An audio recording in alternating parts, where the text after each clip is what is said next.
দেখো আজকে সোনামা পুজো দিচ্ছে, আমি পুজো দিতে পারবো না বলে মামা পুজো দিয়ে এখন যাবে স্কুলে।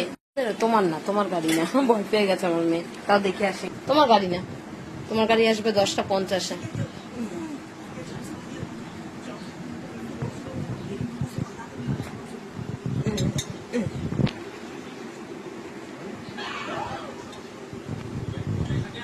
জ্বরের ওষুধ খাওয়াবো। এখানে হলো বোনের জন্য টিফিন করেছি নুডলস, সেটা খাওয়াচ্ছি। দেখো দেখছে ভালো বই আছে না, ভালো ভাত। আজকে তো জ্বর, ভাত তো খাবেই না। টিভির দিকে তাকা। খাচ্ছ? দেখি তো কেমন হয়েছে আমার টিফিনটা। মুখ নিচু করেছিল, দাও।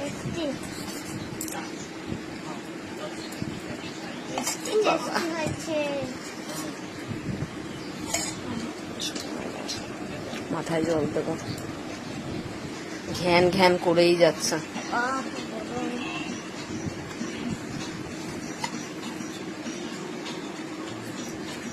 আমি এরকম করে চামচ ধরি, এরকম করে চামচ ধরতে পারি।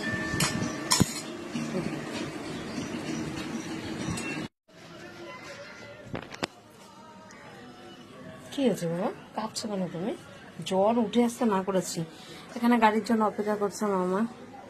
10টা 45 হয়ে গেছে, 50-এ গাড়ি আসবে। চলে এসছে না গাড়ি। হ্যাঁ, আমি একা যাচ্ছি। কি অবস্থা মিলছে বাড়ির সামনে দিয়ে। যেই গাড়ি মানে অনেক স্কুল গাড়ি যায়, যেই গাড়িটাই যায় হর্ন মারে, মনে হয় কি ওর গাড়ি আসছে। কতবার যে উঠে উঠে দৌড় দেয়। ও চলে গেলে তারপরে সোনাকে নিয়ে একটু শুয়ে থাকবো। বেরোতে হবে না, আমি একা চলে যাবো। ব্যাগটা খুব ভারী তো বাবা। না, ব্যাগটা ভারী না, আমি নিয়ে নেবো। আমি ঘরে থাকবো।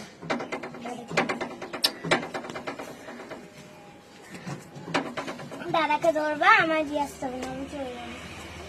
কি ব্যাপার, এত লেট করছে কেন? এখানেও ভারী, এখানে তো একটু। আর স্কুলে তো রাস্তায় দাঁড়ায়, ওই পাশে যেতে হয়। কত দূর হাঁটতে হয় বলতো? কষ্ট হয় না? তাহলে কি